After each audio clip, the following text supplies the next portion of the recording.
Okay, let us study about the Jamindar, Sapt and Jamindars. First, we want to know about the Jamindari system. Tax on the produce of peasantry was the main source of income of the Mughals. It was collected through rural elites like a headman or local chieftain. Jamindars was the term used by the Mughals to describe all the intermediaries. They were the intermediaries between the king and the peasants. So they collected tax from the peasants and give to the king, Mughal king. So they were intermediaries. The main income of the Mughals that was tax. The foundation of this agrarian system was laid down by Akbar and the successors to followed the same. Even Akbar and his followers also followed the same agrarian system, as it was the major source of income. The tax collected from the people, especially peasants, that was the main source of income. The Mughals gave more emphasis for agrarian reform. Mughals gave more importance to agrarian reforms, means agricultural reforms. Next, we want to study about Raja Todarmal. Raja Todarmal or Todarmal, he has been called as the revenue minister. Todarmal, he was the revenue minister who gained a good amount of experience under Sher Shah Suri, helped Emperor Akbar in reforming the revenue system. You know that this Todarmal was considered as the revenue minister. He was an efficient officer. Tax was fixed on each crops in cash based on the survey conducted by Todarmal. This what was the duty of the Todarmal? Todarmal will survey the land and assess the crop and crops prices and areas cultivated for period ranging from 1517 to 1580. Here tax was fixed on each crops in cash based on the survey conducted by തോടർമാൾ. ഇപ്പൊ തോടർമാൾ എന്ന് പറയുന്നത് revenue മിനിസ്റ്ററാണ്. അദ്ദേഹം ഭൂമി അളന്ന് തിട്ടപ്പെടുത്തി അതിനുശേഷം അദ്ദേഹം അതിന്റെ എത്രയാണ് പ്രൈസ് അടയ്ക്കേണ്ടത് എന്നുള്ളത് അദ്ദേഹം തീരുമാനിക്കും. അപ്പൊ അതിനു മുമ്പായിട്ട് ഭൂമി അളക്കും, എത്ര ഈൽഡ് കിട്ടും, എത്ര ക്രോപ്പ് കിട്ടും എന്നുള്ള ഒരു അസസ്മെന്റ് നടത്തും. അതിനുശേഷമാണ് ടാക്സ് ഫിക്സ് ചെയ്യുന്നത്. അതിനാണ് തോടർമാളെ അപ്പോയിന്റ് ചെയ്യുന്നത്. തോടർമാൾ എന്ന് പറയുന്ന റവന്യൂ മിനിസ്റ്റർ ആണ്. Each province was divided into revenue circles with its own schedule of revenue rates for individual crops. This revenue system was known as സാപ്ത്.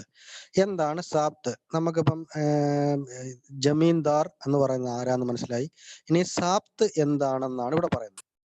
ഓരോ പ്രവിശ്യയെയും പിന്നെ ഓരോ റവന്യൂ സർക്കിൾസ് ആയിട്ട് ഡിവൈഡ് ചെയ്യും. ആ വരുമാനത്തിനനുസരിച്ചുള്ള ഓരോരോ ഭാഗങ്ങളായി തിരിക്കും.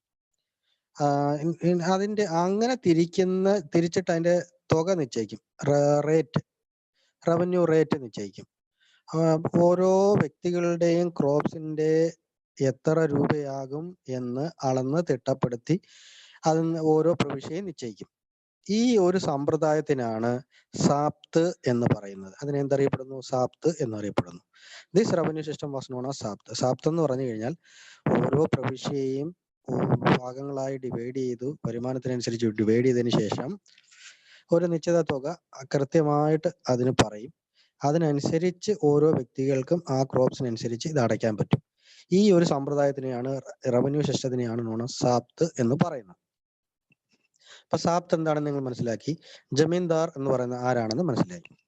It was exercised on those areas where administrators could survey, but this system was not possible in provinces such as Gujarat and Bengal. You know that the administrators, they will survey the land, but it was not possible in two places, especially Gujarat and Bengal. The cultivators were allowed to pay their land revenue in cash or kind. Either they can, if once the land will be assessed and fix the amount, either they can pay in cash or kind. Kind here means crops or anything like that we can call it as kind. Either they can pay in cash or kind. King Akbar insisted on cash, but King Akbar always give importance to cash payment rather than kind, rather than any goods or anything like that. Especially for perishable goods. For perishable goods, perishable durable goods are there. Durable goods that will last for long time. But perishable goods that will not last for long time. It will damage after some days. After some days, for example, that vegetables, that is perishable goods. So such things, perishable goods, Akbar collected tax as cash rather than kind, rather than this goods. Understood? So perishable goods. The cultivators were given support by providing loans for purchase of seeds, animals, and relaxation in payment of tax and loans in case of famine, drought, or any other unexpected calamities. The cultivators or the farmers, what they normally will do, they will collect money or borrow money from those who are giving, for example, money lenders. They borrow money from money lenders and other peoples. They collect money. Why they collect this money as loan? They collect this money as loan for buying seed, for fertilizers, for harvesting, for that. So all these things, for these all these needs, they borrow as money as loan from money lenders or any other people. During the time of natural calamities, definitely that will affect the farmers. Definitely natural calamities will affect farmers. The revenue collectors were advised to be polite.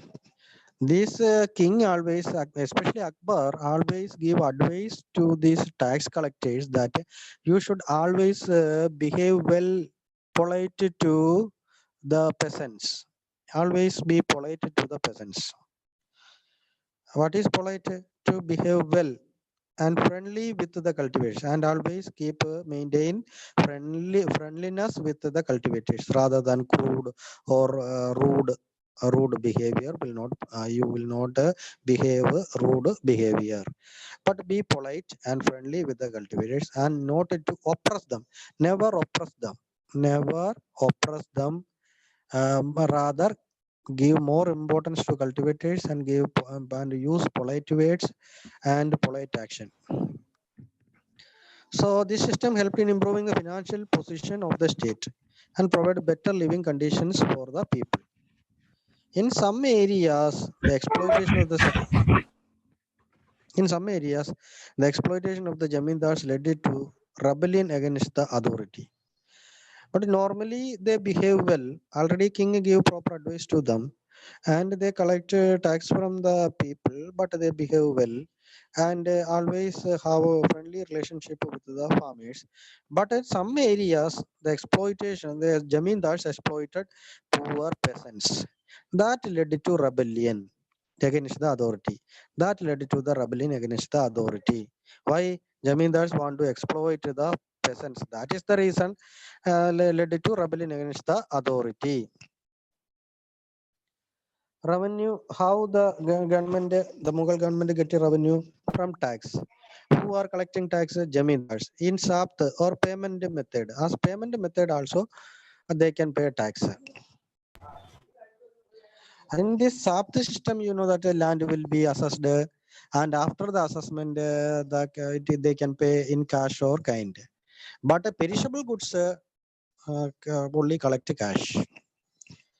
SAP, they collect money from provinces and in the revenue circle. You know that provinces that will be divided as revenue circles. Which area circle having more yield, they are collected. But less revenue circle, less amount will be collected. Revenue rate for individual crops will be collected as per the assessment. Next, we want to know about Akbarnama and Aini Akbari. In the previous class, we discussed about these two works written by Abul Fazl, Akbar's court historian. In the first volume related to Akbar's ancestors, Akbar, then second volume describes about the events of Akbar's reign. Reign means rule. Third volume of Aini Akbari deals with Akbar's administration, household, army, the revenues, and geography of his empire. It provides details about traditions and the culture of people. It gives statistical details about diverse crops, yields, prices, wages, and revenue.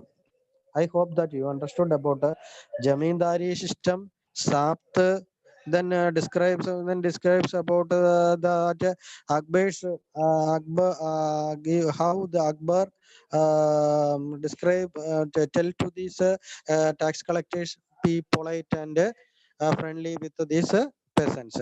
Then Abul Fasal wrote two books, Aini Akbari and Akbar Nama. In that book describing about Akbar. Second book describes about the reign or rule of Akbar. Then the third volume describes about Akbar's administration, household, army, then the revenue and Sir, geography of who his wrote this book? Abul Fasal. ABUL Abul Fasal FAZL. Abul Fasal. Abul Fasal wrote two books, Aini Akbari and Akbar Nama. Aini Akbari and Akbar Nama. Who wrote? Abul Fasal wrote this book, Akbar Nama and Aini Akbari. Who was Abul Fasal? Court historian of Akbar. Okay. Next, we want to know that second topic. Second topic, we are going to the second part. Second part we can study. We can study the second part of this Mughal. Next, we are studying about a Mughal tradition of success. Mughal emperors. We studied about a Mughal emperor major.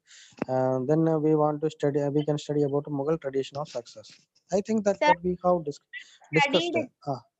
Sir, we Yes, studied yes, very good. Yes, correct. You are correct. We studied about the Sapta and Samindars over. Next, Mughal administration. Next, we are studying about Mughal administration. Mughal administration. Sir, Let us study. but in text it given a closer look at Akbar's policies. Okay. Akbar's policy is nothing but Mughal administration. The policies of Akbar is Mughal administration. Okay, most of the policies of Mughal administration were improved versions of the policies of Sher Shah Suri. It is a mix of Indian and Persian systems. The two main pillars of the Mughal administration were the absolute authority of the emperor. In a Mughal administration, who has more power, who has the entire power? King, emperor. The absolute authority of the emperor, that was the king. Next is second, the strength of the army. The features of the administration are described in the book written by Abul Fasal called Akbarnama. Akbarnama describes about the administration of the Mughals. Then he described in Abul Fasal described in his book Akbarnama that about the Mughal administration. He said that the whole empire was divided into 5 subas. Subas means provinces, small areas that we can call it as subas. 15 subas, 15 provinces. These provinces were governed by Subaydar. Provinces who governed these provinces, Subaydar, who carried out both political and military functions. He carried out both political and military functions. Each province had a financial officer. In each province, there had a financial officer called Diwan, who was responsible for collecting the land revenue. Once again, the empire was totally under the control of the king. Under the king, 15 subas or provinces are there. These provinces was controlled by Subaydar. That both the political and military functions. Then this after this, that financial officer were appointed. He has been called as Diwan. What was the duty of this Diwan? Responsible for collecting the land revenue. He will collect the land revenue. The emperor was helped or assisted by two important ministers. Then the emperor, that supreme power, emperor, he was helped by two important ministers known as Wazir and Mir Bakshi. Wazir and Mir Bakshi will always help the king. When king was in need of any help, that time Wazir and Mir Bakshi, they will help the king. The emperor was assisted by two important ministers known as Wazir and Mir Bakshi. Raja Todarmal was the Raja Todarmal was the famous Wazir of Akbar. Raja Todarmal was the Wazir of Akbar.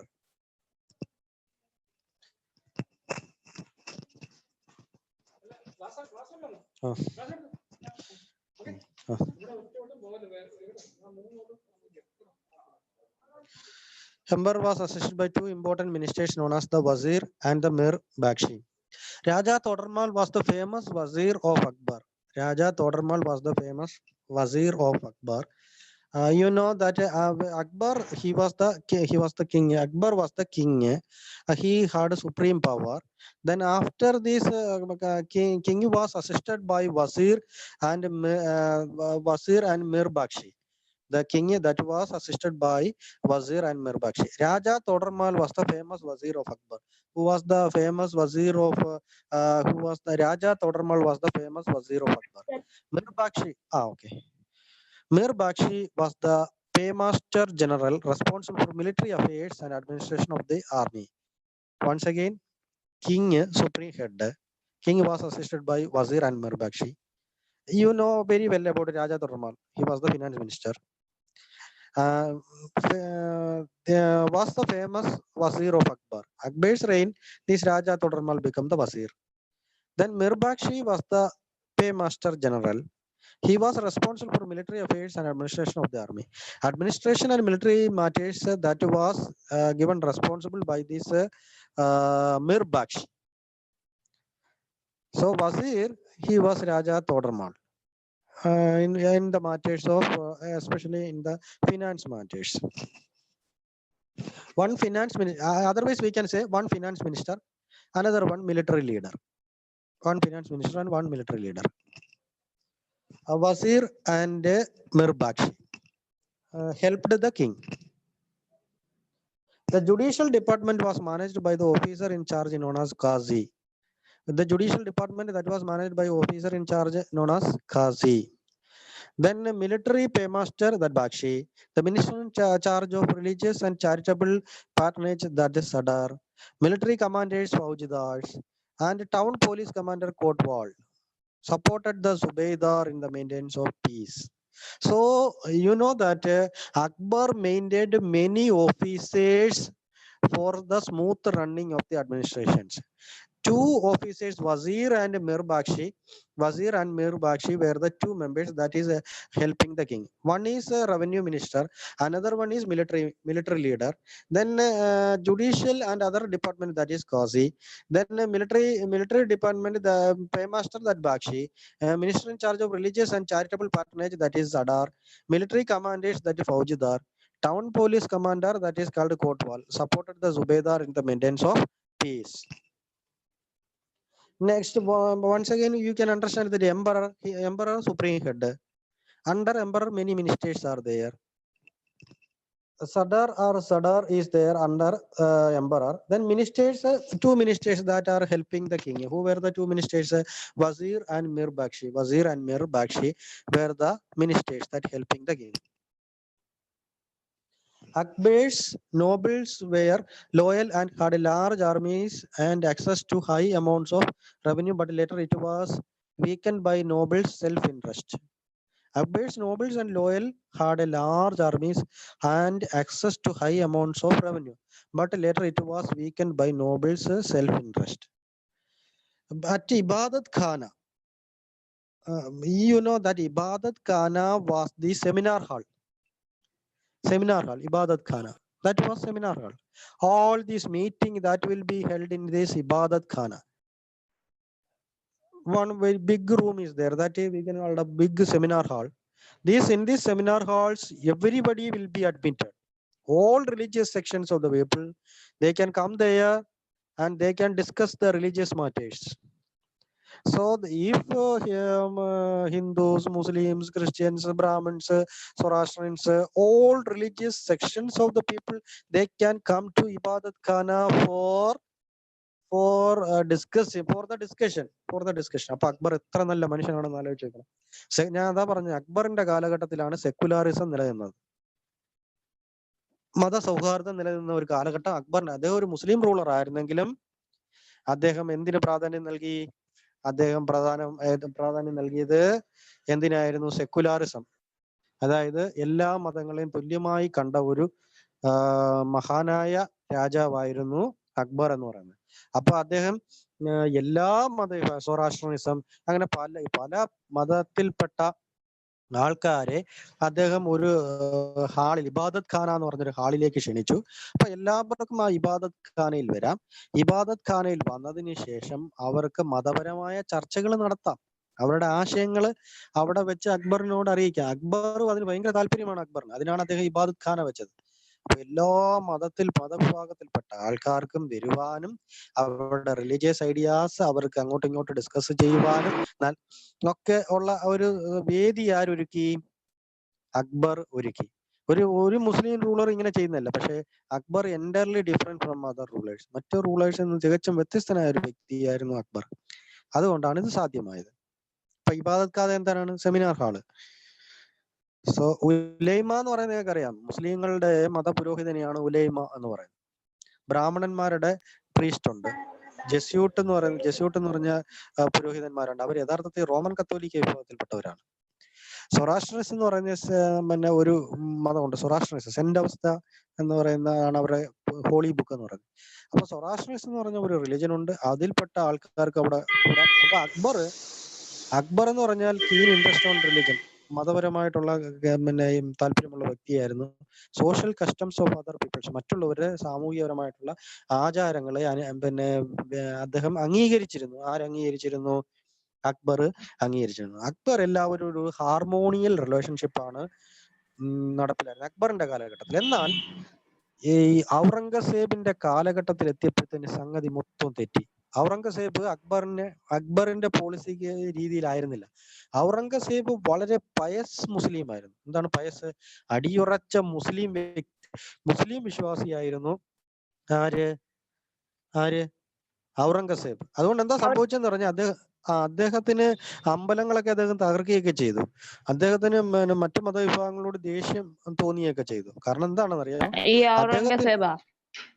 Aurangzeb. പക്ഷെ അക്ബർ അങ്ങനെയല്ലായിരുന്നു. അക്ബർ എല്ലാവരോടും ഇബാദത്ത് ഖാന ഉണ്ടാക്കിയിട്ട് അതിൻ്റെ അകത്ത് എല്ലാവരെയും ക്ഷണിച്ചു. എല്ലാവർക്കും അവരുടെ ആശങ്കകൾ. അതിനുശേഷം നിങ്ങൾക്കറിയാം, അക്ബർ സ്വന്തമായിട്ട് ഒരു റിലീജിയൻ സ്ഥാപിച്ചു. ഇസ്ലാമിക് റിലീജിയൻ അല്ലാതെ സ്വന്തമായിട്ട് അദ്ദേഹം ഒരു മതം സ്ഥാപിച്ചു. അക്ബർ സ്ഥാപിച്ച മതത്തിന്റെ പേര് ആർക്കെങ്കിലും പറയാമോ? അക്ബർ സ്ഥാപിച്ച മതം ഓർമ്മയില്ല. ദിൻ ഇലാഹി എന്ന് പറയും. ദിൻ ഇലാഹി എന്ന് പറയുന്ന ഒരു മതം അദ്ദേഹം സ്ഥാപിച്ചു. ദിൻ ഇലാഹി. ദിൻ ഇലാഹി. അപ്പൊ ദിൻ ഇലാഹി എന്ന് പറയുന്ന അദ്ദേഹം ഒരു മതം സ്ഥാപിച്ചു. DINILAHI. ദിൻ ഇലാഹി എന്ന് പറഞ്ഞൊരു മതം സ്ഥാപിച്ചു. അപ്പൊ അതിന്റെ ലക്ഷ്യം DINILAHI ഇലാഹി. ദിൻ കഴിഞ്ഞിട്ട് ഒരു ചെറിയ അപ്പോസ്ട്രോഫി ഉണ്ട്, പിന്നെ ഇലാഹി, ദിൻ ഇലാഹി. അത് സ്ഥാപിച്ചത് നമ്മുടെ അക്ബറാണ്. ഈ റിലിജന്റെ ഒരു പ്രത്യേകത ഉണ്ടോ?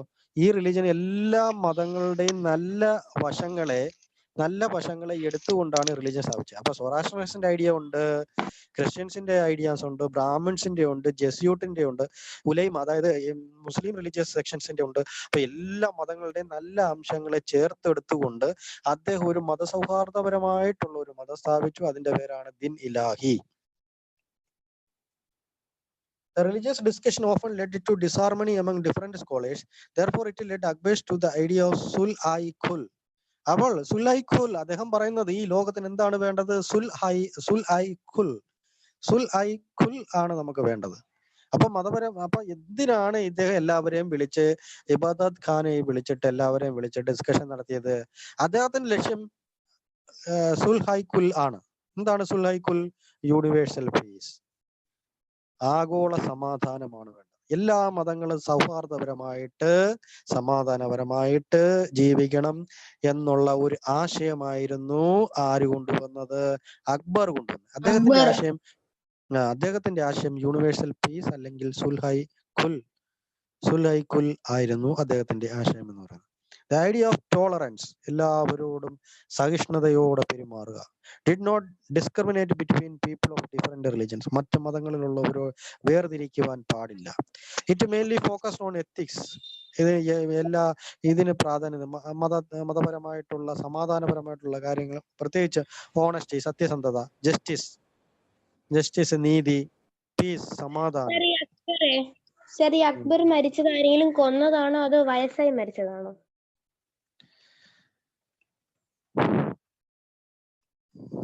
അത് ഞാൻ മറന്നുപോയി മോളെ, ഞാൻ നോക്കിട്ട് പറയാം കേട്ടോ. Okay sir. Okay. Piece that was universally accepted. അപ്പം യൂണിവേഴ്സലി അദ്ദേഹത്തിന്റെ ആശയങ്ങൾ യൂണിവേഴ്സലി അക്സെപ്റ്റഡ് ആയിട്ടുള്ള ആശയങ്ങളാണ് എല്ലാ മതത്തിലും.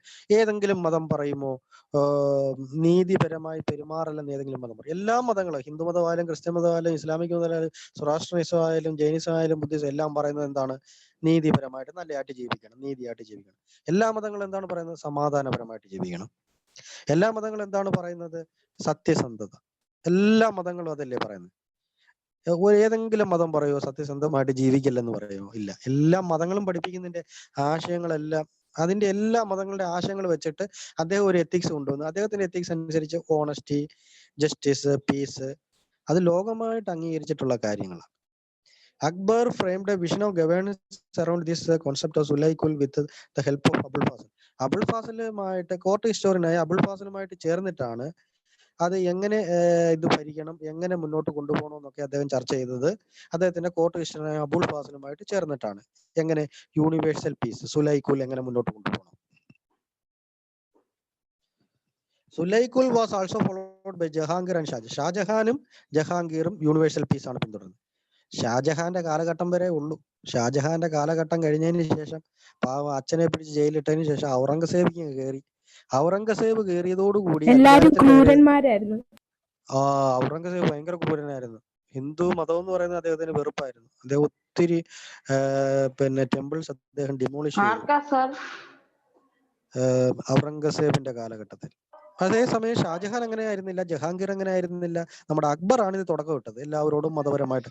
അക്ബർ വിവാഹം കഴിച്ചത് പോലും ഒരു രജപുത്ര സ്ത്രീ, ഹിന്ദു സ്ത്രീയാണ്.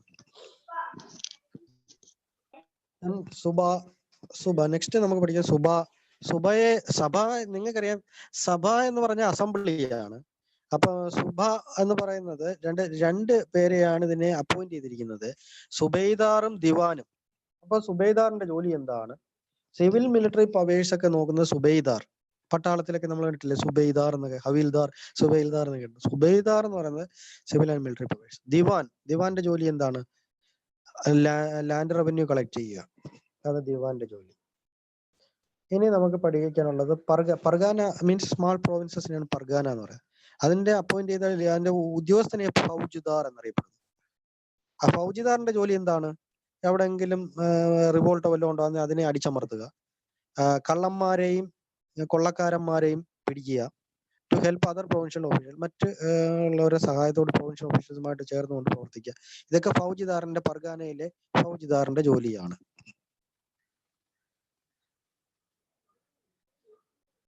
മുഗൾ സാമ്രാജ്യത്തിലെ മഹാനായ ചക്രവർത്തി എന്നറിയപ്പെടുന്നത് അക്ബറിനെയാണ്. അക്ബർ മാത്രമേ അറിയപ്പെടുന്നുള്ളൂ Akbar the great. Akbar the great, the Mughal emperor, history of India. Indian ചരിത്രത്തിൽ അറിയപ്പെടുന്ന മുഗൾ രാജാക്കന്മാരിൽ അക്ബറിനെയാണ് അറിയപ്പെടുന്നത് അക്ബർ ദ ഗ്രേറ്റ് എന്ന പേരിൽ അറിയപ്പെടുന്നത്. ഞാൻ വീഡിയോ ഓൺ ചെയ്യാം, കാണാൻ പറ്റുമെന്ന് അറിയത്തില്ല, എന്തായാലും ഐ വിൽ ട്രൈ.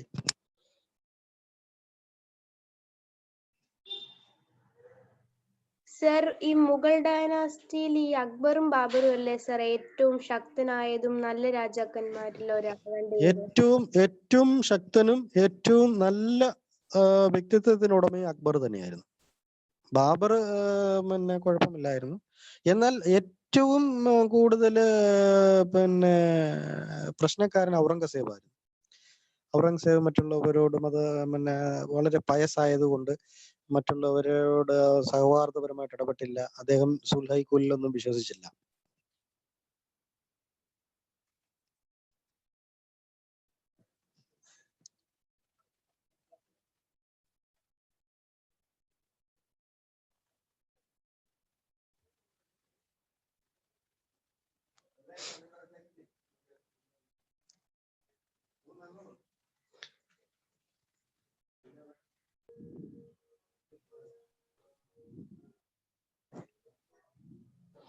ഈ അക്ബറിന്റെ ഏറ്റവും വലിയ അക്ബറിന്റെ ഏറ്റവും വലിയ പ്രത്യേകത എന്ന് പറഞ്ഞാൽ ഇദ്ദേഹത്തിന് എഴുതാനും വായിക്കാനും അറിയത്തില്ലായിരുന്നു എന്നുള്ളത്. ഇദ്ദേഹത്തിന് എഴുതാനും വായിക്കാനും അക്ബറിന് അറിയത്തില്ലായിരുന്നു. പക്ഷെ അദ്ദേഹം അത് ക്രമേണ അതിന് ഒരു എഴുതാനും വായിക്കാനും അറിയുന്നുള്ള ഒരു ആർക്കും അറിയാൻ പറ്റാത്ത സംഗതിയായിരുന്നു. പക്ഷെ അദ്ദേഹം ഏറ്റവും നല്ല മഹാനായ ചക്രവർത്തിയായിരുന്നു എന്നുള്ളതാണ്.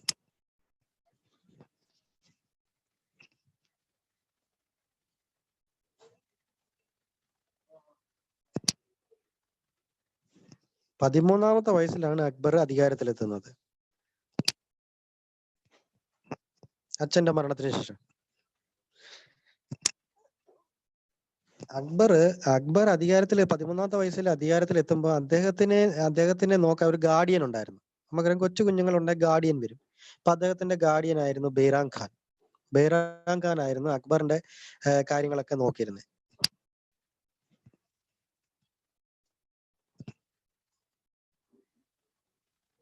അപ്പൊ ഇദ്ദേഹത്തിന്റെ റീജന്റ് എന്ന് പറയുന്ന എല്ലാ കാര്യങ്ങളും നോക്കി നടത്തുന്നത് ബൈറാം ഖാൻ ആയിരുന്നു. കാരണം 13 വയസ്സുള്ള കൊച്ചു പയ്യനാണ്. അതുകൊണ്ട് തന്നെ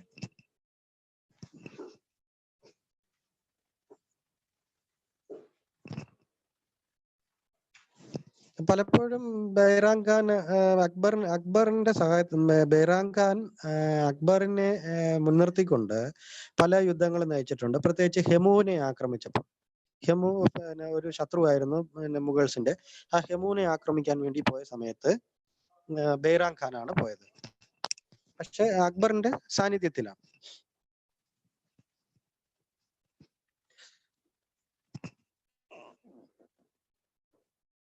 അപ്പൊ ആദിൽ ഷാ എന്ന് പറയുന്ന രാജാവ് എങ്ങനെയെങ്കിലും അധികാരം പിടിക്കണം എന്നൊരു ആഗ്രഹിച്ചിരിക്കുകയായിരുന്നു അക്ബറിന്റെ കയ്യിൽ നിന്ന്.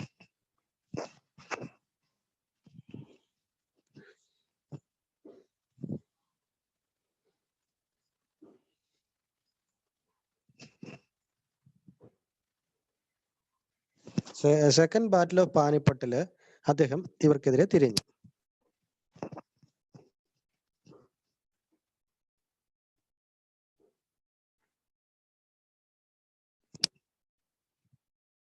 അപ്പൊ അങ്ങനെ യുദ്ധം നടക്കുന്ന സമയത്ത് എന്താ സംഭവിച്ചതെന്ന് ചോദിച്ചു കഴിഞ്ഞാല്, ഈ ഹെമുവിന്റെ കണ്ണില് ഈ ആരോ വന്ന് കൊണ്ടു. ഒരു ആരോ വന്ന് ഹെമുവിന്റെ കണ്ണിൽ കൊണ്ടു. അപ്പൊ ഈ ആരോ പെട്ടെന്ന് ഈ മുഗൾസുമായിട്ട് യുദ്ധം ഉണ്ടായി. ഹെമു ഇവരുടെ ഏറ്റവും വലിയ ശത്രുവാണ്. അപ്പൊ യുദ്ധം നയിക്കുന്ന സമയത്ത് ഒരു ആരോ വന്ന് കറക്റ്റ് വന്ന് ഹെമുവിന്റെ കണ്ണിൽ കൊണ്ട്. ഉടൻ തന്നെ ആ കുതിര, നല്ല കുതിര